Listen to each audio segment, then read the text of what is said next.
안녕하십니까. 단국대학교 일본연구소 HK 플러스 사업단 향기인문학센터의 지식인문학 특강을 맡은 인하대학교 모세종입니다. 저의 소개 및 저의 그 여러 경력은 참고해 주시기 바랍니다. 자, 오늘은 일본의 문화, 특히 언어와 행동을 통한 일본의 문화를 보도록 하겠습니다.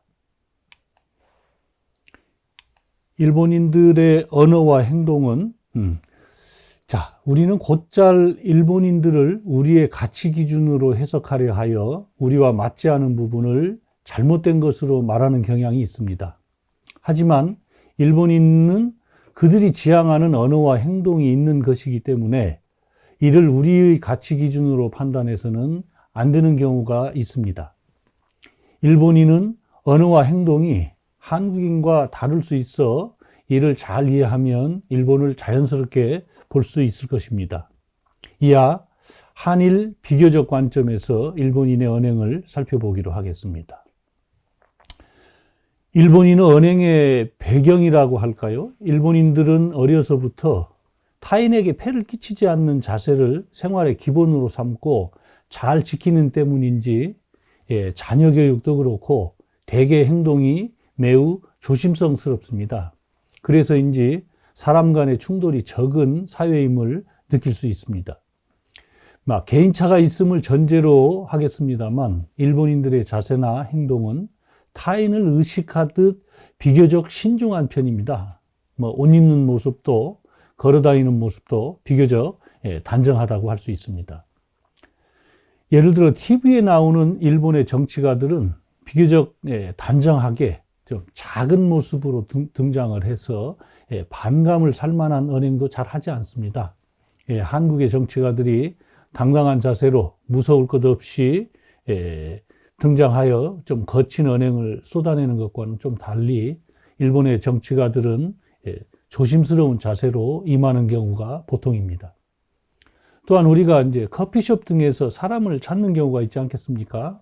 그럴 때 한국인들은 타인의 시선에 별 신경 쓰지 않고 태연하게 이쪽 저쪽을 돌면서 찾아도 그런가 보다 합니다만 일본인들은 조심스럽게 둘러보면서 타인의 시선을 신경을 쓰며 마치 미안해하는 듯한 태도를 취하기도 하여 양국 간의 차이를 볼 수 있습니다. 또한 그 사람의 통행이 많으면 우리가 걸어 다니다가 서로 부딪힐 것 같은 경우가 발생하지 않겠습니까? 체격이 큰 사람이든 적은 사람이든 나이가 많든 적든 그런 것에 상관없이 부딪힐 것 같으면 서로 먼저 미안합니다 라고 하면서 비켜가는 것이 일본인들의 일반적인 모습입니다. 그러다 보면 서로 부딪힐 일도 별로 없고 서로 불쾌할 일도 없게 되겠습니다. 한국에서는 부딪히며 이제 불쾌감을 드러내는 경우도 간혹 있기도 합니다만 때론 이런 사소한 일 때문에 시비가 일어 다투는 경우도 많이 있었습니다. 점점 좋아지고는 있습니다만 또한 그 만원 버스나 전철석과 같이 사람이 많은 곳에서는 우리가 본의 아니게 타인의 발을 밟는 경우가 발생하기도 하지 않겠습니까? 한국에서는 밟힌 사람은 잘못이 없고 밟은 사람이 잘못한 것으로 여기는 그런 풍토이다 보니 밟은 사람에 대해 좀 불쾌한 반응을 보이곤 합니다.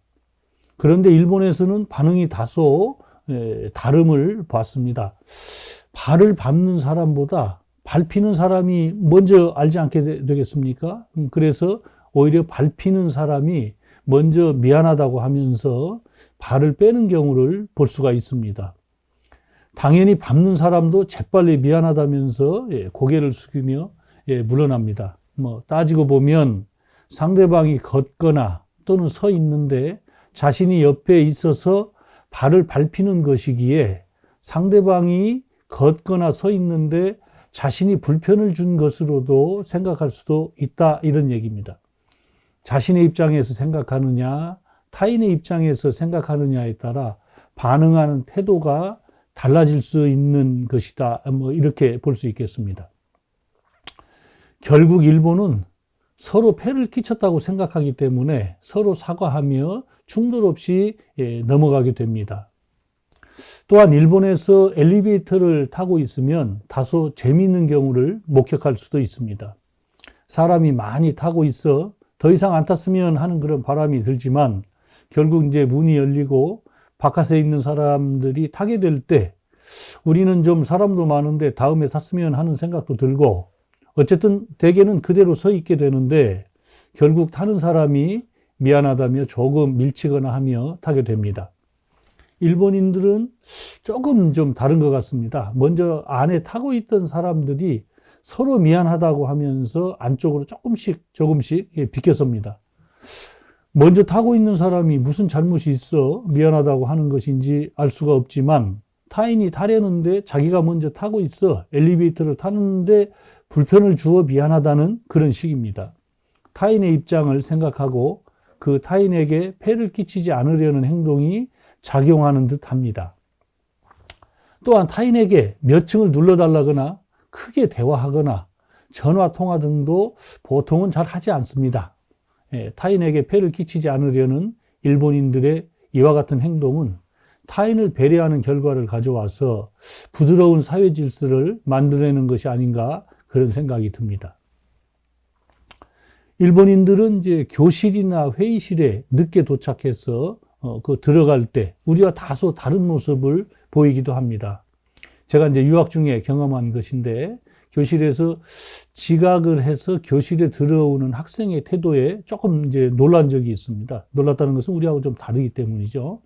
우선 문을 소리 나지 않도록 살짝 열고요. 아주 좀 자세를 낮춰서 낮은 자세를 취하면서 교수님께 고개를 숙이며 소리는 나지 않게 죄송합니다 라는 사죄의 말을 하면서 조용히 가장 가까운 그 빈자리에 착석하는 그런 모습을 보았습니다. 그 수업의 흐름에 방해되지 않도록 하는 모습이었다고 생각이 듭니다. 한국에서는 늦어도 당당하게 들어오거나 소리를 내어 죄송하다는 말을 하며 스스럼 없이 걸어와 앉는 그런 모습과는 사뭇 달랐습니다. 수업의 흐름을 깨 여러 사람에게 폐가 되는 행동을 해서는 안 된다는 그런 것입니다. 외국이나 타지에서 길을 물을 때가 있지 않겠습니까?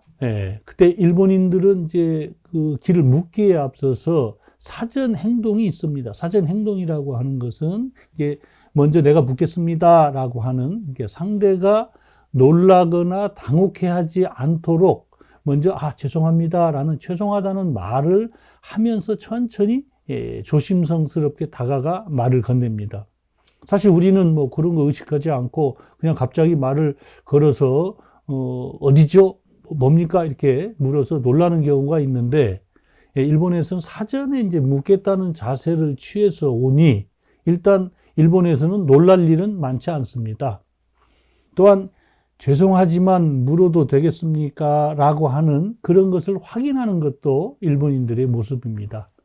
뭐 바쁜 일상에 뭐 그렇게 할 필요가 있겠느냐라고 할 수도 있겠습니다만 역시 타인에게 무언가를 요청할 때는 적절한 태도와 표현이 있어야 언제나 필요할 때 기꺼이 돕겠다는 생각이 들 것 같습니다. 일본의 예절은 언행으로 한다. 뭐 이런데 좀 잠시 살펴보기로 하겠습니다. 우리는 잘못을 하면 그저 고개를 숙이고 미안하다는 표정을 지으며 넘기는 때가 많이 있습니다. 이제 그것만으로도 충분할 수 있기 때문이죠. 물론 이제 미안하다는 말을 덧붙이면 좋으련만 말은 하지 않는 경우도 있습니다. 곧 말보다는 이제 마음이라는 그런 이야기인데 잘못을 했는데 그에 합당한 태도를 보이지 않고 그저 말로만 하는 듯한 인상을 주면 한국에서는 말로만 하면서 비꼬는 듯한 말이 되돌아오기도 합니다. 때에 따라서는 그 한 말의 태도를 트집 잡아서 다투게 되는 일도 발생을 합니다. 한국인들 사이에서는 이제 말도 중요하지만 그보다는 태도가 더 중요한 요소로 작용할 수 있다, 이런 이야기가 되겠습니다. 우리는 사람을 보고 부끄러워서 인사를 못하는 경우가 있는데 해야 하는 인사를 하지 않으면 역시 예절이 없는 것으로 보일 수도 있습니다. 또 마음도 우리가 읽을 수 있는 것이지만 역시 말, 표현보다는 정확하지 않을 것입니다. 표현이 없으면 상대방의 마음을 모를 수 있기 때문이죠. 예절이란 상대방과의 관계에서 이루어지는 것이니 무언의 행동으로는 전할 수가 없겠죠. 항상 고맙다느니 미안하다느니 하는 표현이 뒤따라야 이해하기가 쉬울 것입니다. 일본인들은 마음도 중요하지만 역시 표현, 말이 중요합니다. 우리가 말보다는 태도를 중시하는 언행이라면 일본인은 표현을 중시하는 언행이라고 할 수가 있겠습니다. 물론 태도를 동반하지 않는 경우는 없습니다. 일본인들은 타인과의 관계에서 고개를 숙이고 고맙다고 말하거나 또는 미안하다고 말하며 행동하는 경우가 많습니다. 실제로 일본인들은 잘못을 하기라도 하면 고개를 깊이 숙이며 큰 소리로 미안하다는 단어를 한 개만 해도 될 텐데 2개, 3개 연속해서 말하기도 합니다. 동시에 정말 미안해하는 모습을 느낄 수 있는 그런 태도를 취하는 것이 보통입니다. 한국인에게는 지나치게 보일 수 있는 언행이지만 확실한 정보 전달로 상황을 잘 마무리할 수 있습니다. 대화에서 우리는 마음을 터놓고 이야기하는데 일본인들은 마음을 터놓지 않는다고 나쁘게 평가하며 겉과 속이 다르다고 지적하기도 합니다. 우리의 기준으로 본 일본인들의 모습입니다.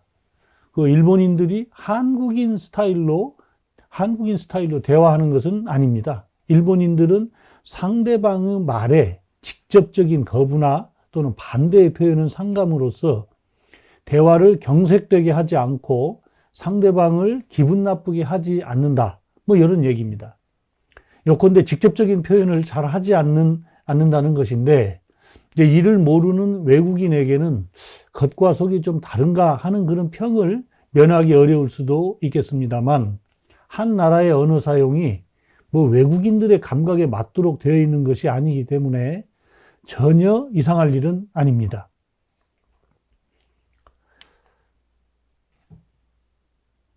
자, 그러면 일본인들은 겉과 속이 다른가? 이런 부분에 대해서 한번 살펴보기로 하겠습니다. 일본어의 혼내와 다테마에라는 말이 있습니다. 이제 혼내라고 하는 것은 한자에 나와 있습니다만 본심이라는 뜻입니다. 마음속에 가지고 있는 마음, 속마음이라는 뜻이고, 다테마에는 겉으로 세우는 이런 얘기거든요. 그래서 표면상의 방침, 원칙이란 이런 뜻입니다. 일본인을 아닌 것을 아니라고 말하지 않는 국민 또는 노라고 말하지 않는 국민이라고 말하는 경우가 많습니다.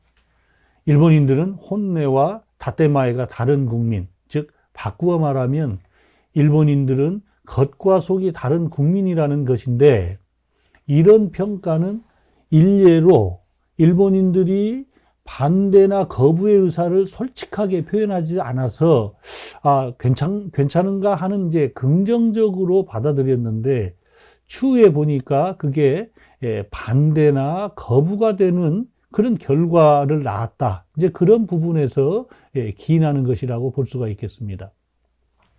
한국인은 솔직하게, 떳떳하게, 당당하게 이야기하고 행동하는 것을 긍정적으로 평가를 합니다.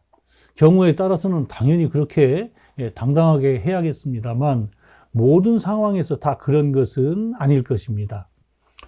일본인들도 솔직하고 당당하게 말하는 경우가 있지만 대개는 상대방을 고려해서 신중하고 정중하게 표현하는 것이 보통입니다.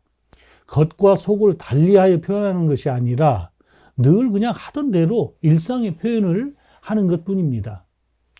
일본인의 언어와 행동을 겉과 속이 다른 것으로 파악하는 것은 단순한 이해 부족에서 오는 것이라고 볼 수 있겠습니다. 일본인이 겉과 속이 다른 사람들이라면 일본인들이 자기들을 서로 겉과 속이 다른 신용할 수 없는 사람들로 생각하고 있고, 자기들끼리도 서로 경계하고 반목하며 살고 있으며, 일본인들은 외국인들과의 대화 형식과 자기들끼리의 대화 형식이 달라서 외국인들과 대화할 때 한해서 교묘하게 이중적 태도를 보이고 있는 것인가 하는 그런 생각을 해보면 될 것입니다. 일본인에게는 한국인과 다른 그들 나름의 행동 양식과 언어 구사 방식이 있는 것이고, 그렇지 않다면 그것이 오히려 이상한 일일 것입니다.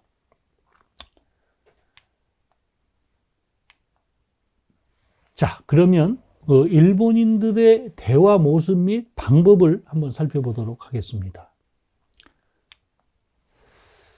예, 일본인들은 대화에서도 우리는 상대방의 말에 정중한 표정으로 말없이 듣는 것을 이제 바람직한 것으로 생각을 합니다.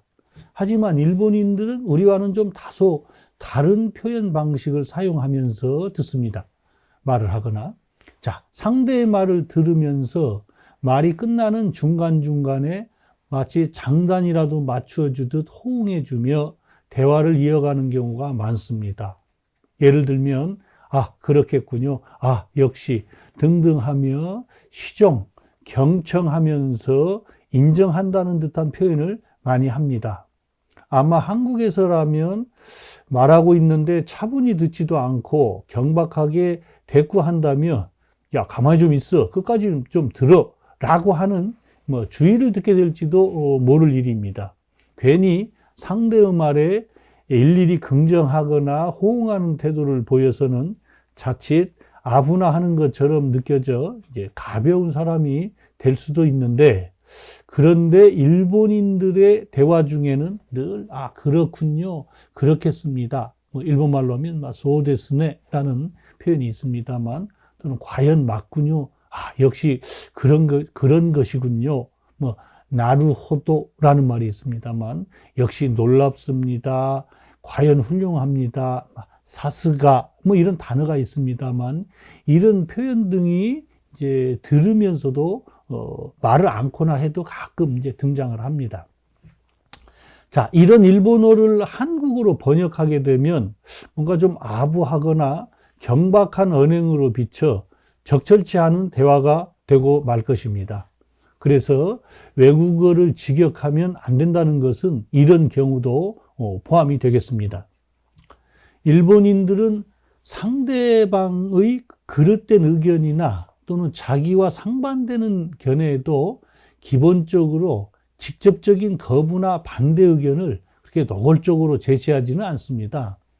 그래서 예를 들면, 아, 글쎄요, 그럴지도 모르겠습니다. 하지만 저는 이렇게 생각합니다. 또는, 아, 그런 점이 있을지도 모르겠습니다. 하지만 제가 알고 있는 한에서는 등등, 또 그렇게도 생각할 수 있겠습니다만 이것은 어떻겠습니까? 등과 같이 상대방의 의견을 이제 하나의 의견으로서 적절히 수용을 한 연후에 그 다음에 자신의 의견을 제시하는 그런 표현이 많습니다. 상대방의 의견에 아, 그렇지 않습니다, 그애는 반대입니다, 그것은 안 됩니다, 그럴 리 없습니다와 같은 직선적인 표현은 잘 하지 않습니다. 또한 어떤 협상이나 상대방의 요구 등에 응할 수 없는 경우에도, 즉 반대나 거부하는 경우라고 할 수 있겠죠. 그런 경우에도 면전에서 안 된다는 의견을 직접적으로 표현하기보다는 완곡하게 표현하는 것이 일반적입니다. 예를 들면 누가 이야기를 했습니다. 그럼 아, 그렇겠군요, 좀 생각해 보겠습니다. 또는 야, 조금 좀 생각할 시간을 주십시오. 또는 아, 그 건에 대해서는 좀 더 연구해 보겠습니다. 윗분과 상담한 후, 상의한 후에 나중에 알려드리겠습니다 등의 이제 표현입니다. 이런 표현들을 듣고 한국어식으로 그냥 그걸 직역을 해서 해석을 해가지고는 낭패를 볼 수도 있습니다. 생각해 본다고 그랬는데 이제 부정의 결과가 나오니까요. 그들이 정중하게 거절하고 있는 것을 우리는 이런 탓에, 직접적인 번역 탓에 긍정적으로 받아들일 수 있기 때문입니다. 그러나 일본어를 잘 알면 그런 불상사는 발생하기 어렵습니다. 그런 표현을 들으면 늘 이게 반대구나를 알 수 있기 때문이죠. 그래서 어떤 표현이든 일본인들은 서로 오해 없이 사용하고 있다는 사실을 생각해 보면 일본인들 사이에서도 늘 그렇게 이야기를 하니까요. 그런 것을 생각해 보면 이해할 수 있는 그런 일일 것입니다. 오히려 정중한 언어를 사용하지 말고 알기 쉽게 직선적으로 또는 직접적으로 표현해 달라, 그런 그 이야기는 일본인들에게 자기들의 언어 생활을 깨고 무례하게 표현하라는 것과 마찬가지가 되는 그런 이야기입니다. 자, 그러면 뭐 일본어에서 우리는 사실은 일상에서 뭐 이렇게 좋은 말만 하기도 합니다만, 가깝거나 할 때 뭐 욕설을 좀 넣기도 하고 일상으로 이제 많이 하는데, 일본에서는 좀 욕이 좀 적은 편입니다. 그래서 이 부분을 좀 알아보도록 하겠습니다. 자, 일본어에는 욕이 별로 없다. 그러면 뭐 기분 나쁘게 하는 말이 없느냐? 그게 아닙니다. 사람의 마음을 상하게 하는 표현이 없는 것은 아닙니다. 한국어에는 욕이 많기도 하고 우리가 이제 곧잘 사용하기도 하죠. 그래서 이제 사람의 마음을 건드리는 경우가 많이 있습니다. 그렇지 않은 경우도 있죠. 매일 듣고 하다 보니까 평범하게 이제 쓸 수도 있는 건데, 그런 것에 비해서 일본인들은 욕도 적고 언쟁이 좀 이제 적은 편입니다만, 일본어에도 또 표현에 따라서 불쾌감을 주는 경우는 많이 있습니다. 우리에게는 욕 같지도 않은 평범한 의미의 단어인데 그것이 이제 욕처럼 이렇게 나쁜 말로 사용되는 경우도 있고, 또는 우리가 볼 때 욕의 의미가 약해 보이지만 이제 평상시에 잘 듣지 않다가 그런 표현을 듣게 되면 크게 감정이 상하게도 됩니다. 즉 일본어에 우리와 같은 욕이 없다고 하더라도 또 일본어는 일본의 나름의 감정을 상하게 하는 표현이 있어서 한국어와 일본어의 관계를 그렇게 1대1로 비교를 해서는 안 되겠습니다. 자, 그러면 다음에는 이제 타인들 앞에서 일본 사람들이 어떻게 행동을 하는가, 이제 그런 부분을 한번 보겠습니다. 일본인들은 타인들 앞에서 비교적 조용한 편이죠. 그래서 일본인들은 뭐 타인이 있으나 없으나 이제 쉽게 거친 표현을 하는 우리 이제 한국인들은 좀 자유롭게 이야기를 하죠. 그래서 가끔 이제 식사나 이제 술자리에서 큰 소리로 이야기하거나 뭐 경우에 따라서는 많지는 않습니다만 욕설을 하는 자들이 가끔 있죠. 이런 때는 이제 저희처럼 이제 교육자로서 제자들과 함께 이제 그런 상황에 마주하게 되면 좀 약간 민망할 때도 있습니다. 뭐 사람이 살다 보면 뭐 욕할 일도 있고 그러겠습니다만, 타인들과 함께 하는 자리에서는 자기들끼리만 들을 수 있도록 좀 조용히 이제 말을 하는 것이 좋겠습니다. 마치 남들이 들으라는 태도여서는 안 되지 않겠습니까? 자, 그럼 일본 사람들은 어떻습니까? 그런데 일본인들은 거친 말을 서슴없이 하는 자가 용인되는 사회가 아닙니다. 뿐만 아니라 또 목소리가 큰 자가 이긴다라는 표현이 있습니다만, 목소리가 큰 자가 이기기는커녕 그건 배척당하는 그런 사회라 할 수 있어서 타인이 있는 경우의 언행에는 매우 이제 조심을 하는 편입니다. 자, 그래서 일본에서는 예를 들어 가게에서 자기들끼리 좀 이야기하고 있다가도 이제 다른 손님들이 옆에 들어오기라도 하면 미안합니다 하면서 이제 목소리를 낮추며 태도들을 바꾸는 경우를 볼 수가 있는데, 좀 새겨볼 만한 대목이라고 그런 생각이 듭니다. 자, 그러면 일본인들의 그 감정 표현에 대해서 조금 알아보도록 하겠습니다. 자, 일본인들의 이 감정 표현, 일본인들은 언어와 행동에 감정의 기복을 많이 드러내지 않는다.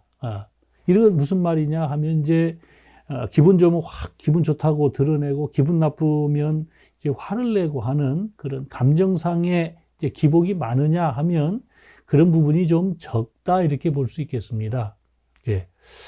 물론 일본인들도 우리와 마찬가지로 희노애락의 감정을 표현하면서 삽니다. 특히 칭찬하거나 또는 기뻐해 주는 그런 언행에는 크게 표현을 하지만 그 이외에는 지나친 표현을 잘 하지 않습니다. 그러니까 기쁘고 막 남들이 상대가 좋아하는 그런 표현에는 크게 이야기해서 칭찬도 하고 같이 기뻐해 주고 그래서 크게 표현을 합니다. 그러나 이제 그런 경우만 있는 것이 아니라 이제 뭐 감정적으로 안 좋을 때 상대한테 뭐 슬픈 일이거나 또 이런 뭐 여러 일이 있지 않겠습니까? 자, 그런데 우리는 어떻습니까? 이제 좋으면 좋고 싫으면 싫다. 이렇게 이제 이런 것을 우리의 이제 평범한 상식으로 우리가 받아들이고 있지만 일본인들은 잘 살펴보면 좋으면 좋다라고 이렇게 반응을 합니다. 그렇지만 싫으면 싫다라는 표현을 크게 하지를 않고 크게 반응을 하지 않습니다. 잘. 그래서 이제 지나친 감정 표현은 상대방에게 부담을 줄 수도 있고 폐를 끼칠 수도 있다. 뭐 이런 생각이 들어서 그런지 몰라도 좀 싫은 경우에는 그렇게 이제 내색을 잘 하지 않는다. 뭐 이런 이제 말이 되겠습니다. 우리는 보통 기분이 좋으면 이제 한국 사람들한테 뭐 간이라도 빼줄 듯이 한다. 어떻게 보면 좋은 일이니까 좋지 않겠습니까? 상대방이 기뻐할 수도 있고 해서요. 그러나 이제 그런 이제 감정 표현 방법으로 하면 기분이 나쁘거나 하면 금방이라도 우리가 죽일 듯이 하는 경우도 좀 있지 않습니까? 이제 그런 것처럼 감정이 너무 많이 실려서 언어와 행동에 이제 심경 변화의 폭이 크게 표출되면 우리가 이제 좋을 때는 아주 다행입니다만 나쁠 때는 상대방의 마음을 크게 이제 다치게도 할 수 있어서 이제 그런 부분을 잘 구별을 해서 좋을 때는 상대를 위할 때는 크게 감정 표현을 크게 해서 상대방을 좀 기쁘게도 하고 그러지만은 본인이 싫다라고 하면 상대의 이제 감정을 상하게도 할 수 있어서 이제 그런 부분은 매우 이제 주의를 해서 표현을 한다 이런 얘기입니다. 그러니까 이제 자기보다는 상대를 배려하는 그런 감정상의 표출 방법도 상대를 많이 배려해서 한다 뭐 이런 얘기입니다. 이제 우리도 점점 이제 그런 스타일로 많이 이제 변해가고는 있습니다만, 자 그러면 다음에는 일본인의 이제 언어 사용에 대해서 그 배경이 어떤 것인지를 한번 살펴보도록 그렇게 하겠습니다.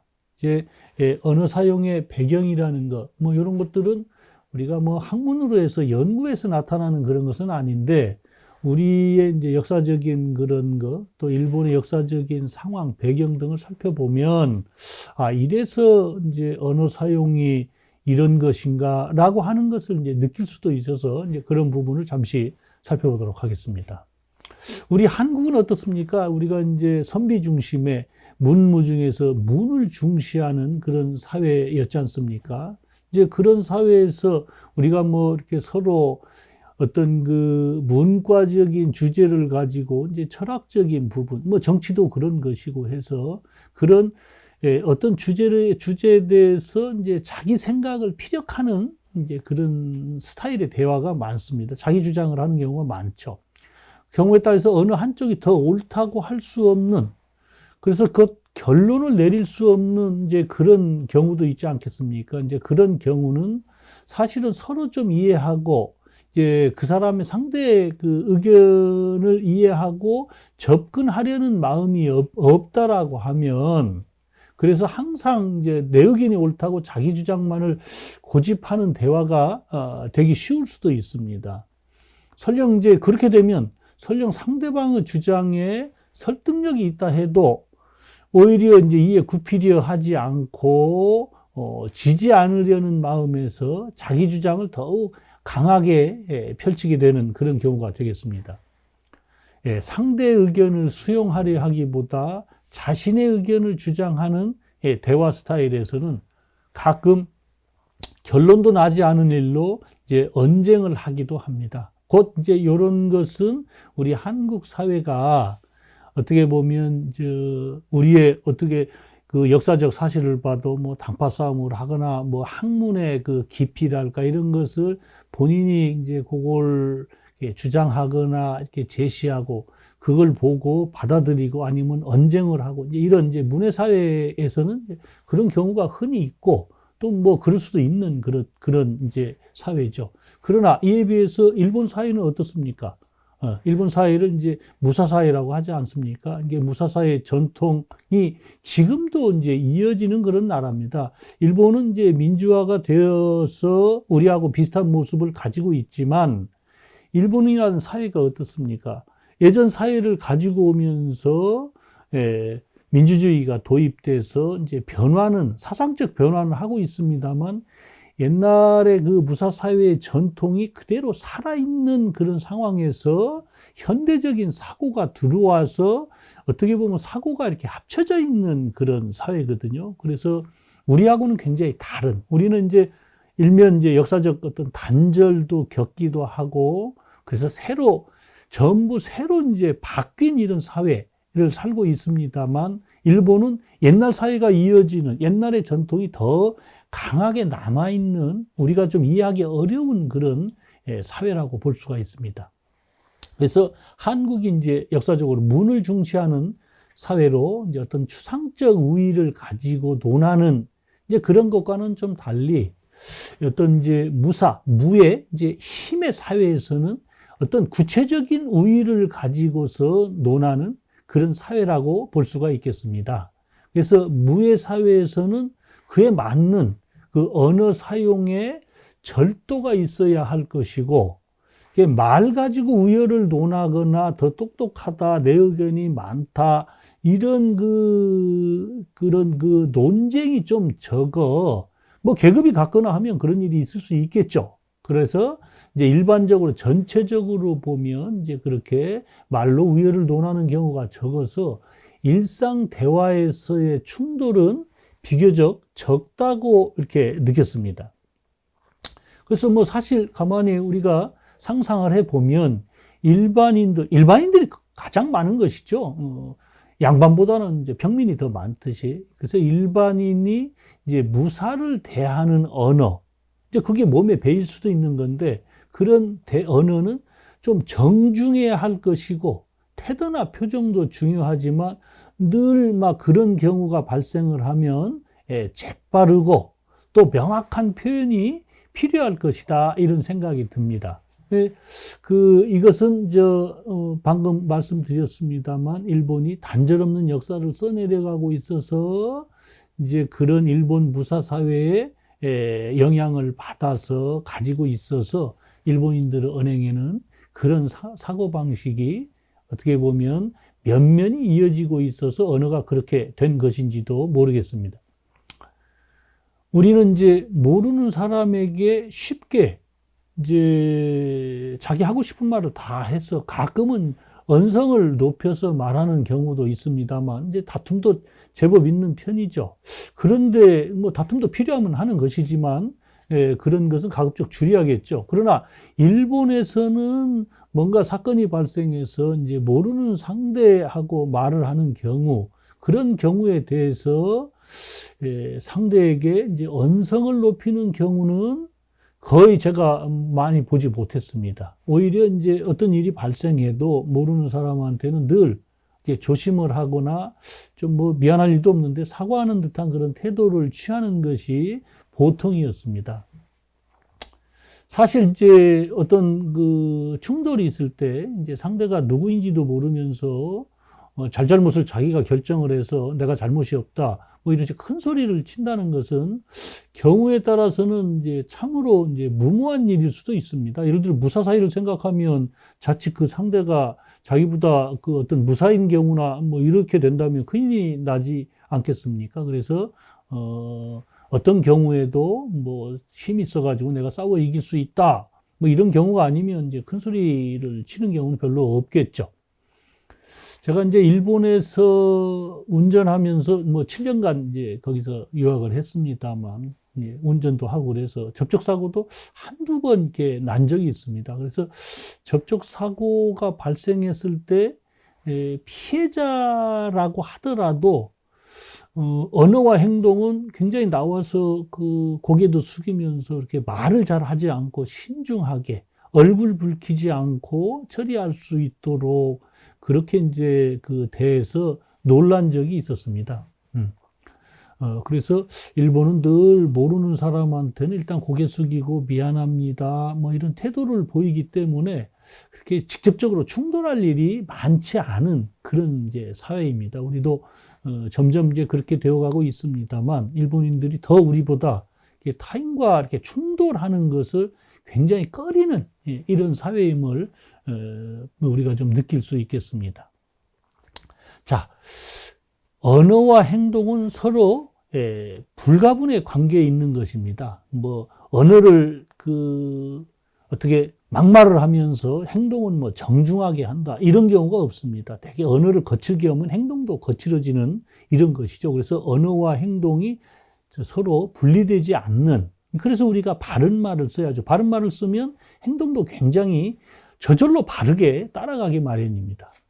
자, 일본인들에게서 볼 수 있는 언어와 행동이 왜 좀 우리보다 좀 정중하고 이렇게 사과하느냐, 뭔가 이렇게 늘 이렇게 좀 이렇게 완곡하게 표현하느냐, 이제 그런 배경에 뭐가 있느냐 하면 타인에게 폐를 끼치지 않을 것, 이것을 뭐 일본말로 잠시 해보면 히토니 메이와쿠오 가케나이 코토, 타인에게 폐를 끼치지 않는 것. 그 다음에 이제 타인의 마음을 상하게 하지 않을 것. 히토 기즈스케나이 코토. 이제 이런 두 가지의 그런 태도가 일본인들의 언어와 행동에 작용하고 있는 것으로 그렇게 생각이 됩니다.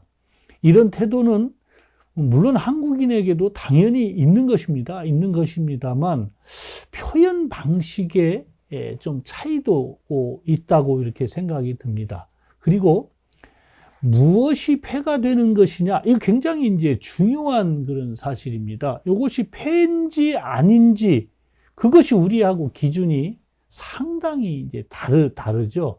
그래서 무엇이 폐가 되는 것이고 어떤 것이 타인의 마음을 상하게 하는 것인가 하는 기준, 이 기준을 여러분이 잘 이해를 해야 좀 더 우리가 서로 충돌하지 않고 사회를 이렇게 좀 부드러운 사회로 만들어갈 수 있는데, 그래야 우리가 불편함을 덜 겪는 것이죠. 예를 들어서 여기에 주차를 했다, 뭐에다 차를 세워놓으면 뭐 사람들이 알아 다음 차가 잘 빠져나가겠지라고 생각하는 그런 것이 아니라, 여기를 차를 두어도 뭐 차가 빠져나갈 수 있다 하더라도 일본인들은 여기다 차를 두면 다른 사람들이 운전을 잘 하는데 불편함을 느끼겠지 해서 거기에 차를 잘 안 대는 것입니다. 그래서 해도 된다, 해서는 안 된다라고 하는 폐가 되는 기준을 일본인들이 좀 다르게 가지고 있다, 뭐 이런 겁니다.